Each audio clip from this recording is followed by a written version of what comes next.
퇴직금을 받기 위해서는 중요하게 살펴보셔야 될 두 가지 점이 있습니다. 퇴직금을 지급받지 못하실 경우 어떻게 대처하셔야 되는지에 대해도 말씀드리려고 합니다.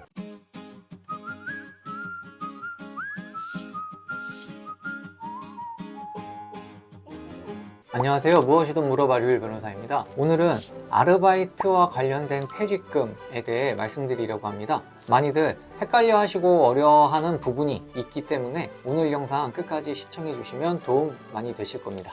먼저 퇴직금에 관련해서 말씀드려야 될 것 같은데요. 퇴직금은 근로자 퇴직급여 보장법 제3조와 제8조 1항에 규정되어 있습니다. 요약하자면 지속적으로 1년 이상 근무를 했다면 퇴직금을 받으실 수 있다라는 점인데요. 그렇다면 퇴직금 지급 기준은 무엇일까요? 퇴직금을 받기 위해서는 중요하게 살펴보셔야 될 두 가지 점이 있습니다.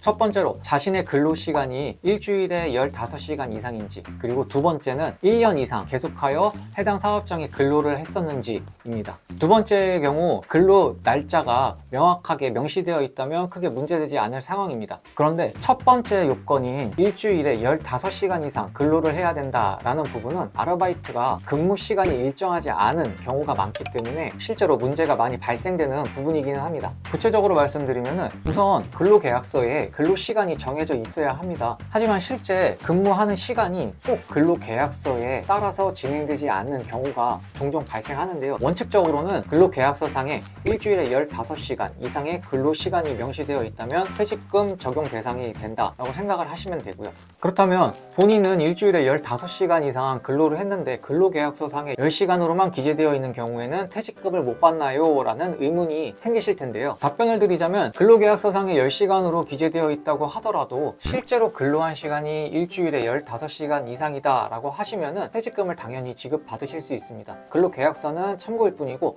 실제 지금 현재 내가 어떻게 근로를 하고 있었는지에 대해 입증 가능하시다고 하면 당연히 퇴직금을 지급받으실 수 있습니다. 특수한 상황이 있긴 한데요. 1년 넘게 계약을 체결을 했지만 사업장이 1년이 되지 않은 시점에 폐업하는 경우도 있습니다. 예를 들어 가게가 내가 일을 한 지 11달째 되던 날에 폐업하는 경우 말씀드릴 수 있겠는데요. 이 경우에는 아쉽지만 퇴직금을 지급받지 못하시게 됩니다. 또 내가 총 일한 기간은 1년이 넘었는데 중간에 아르바이트를 그만두었다가 다시 일을 하고 이러한 모든 기간을 합산을 했을 때 1년이 넘었다라는 상황도 발생할 수 있는데요. 이 경우에도 퇴직금을 지급받지는 못하십니다. 계속해서 1년 동안 내가 일주일에 15시간 이상씩 일을 했다라는 점이 퇴직금 산정에 있어서 중요한 요건이다라고 생각을 하시면 됩니다. 다음은 퇴직금을 계산하는 법에 대해 말씀드리겠습니다. 요즘에는 인터넷 검색을 통해 기간이랑 받았던 월급여 이런 것들을 입력하면은 쉽게 퇴직금 계산을 해주는 프로그램들이 많이 있습니다. 그걸로 해보셔도 되고요. 퇴직금 계산을 직접 해보고 싶다라고 생각하시는 분들은 지금 영상에서 나오는 방식으로 한번 해보시면 좋을 것 같아요.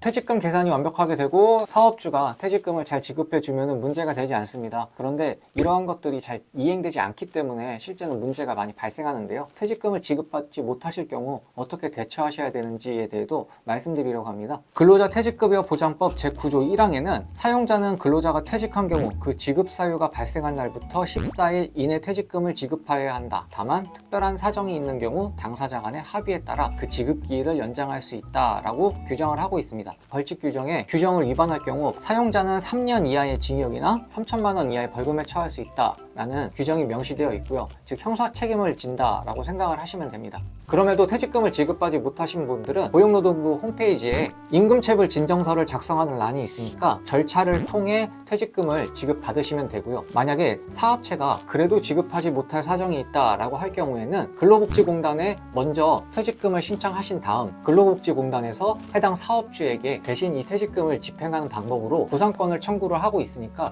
이 부분도 참고하셔가지고 자신에게 유리한 방법이 어떤 건지 한번 생각해 보시면 좋을 것 같습니다. 오늘은 아르바이트와 관련된 퇴직금에 대해 말씀드렸습니다. 오늘 영상 시청하시고 궁금하신 점 있으시면 댓글 부탁드립니다. 확인해보고 답변 드리도록 하겠습니다.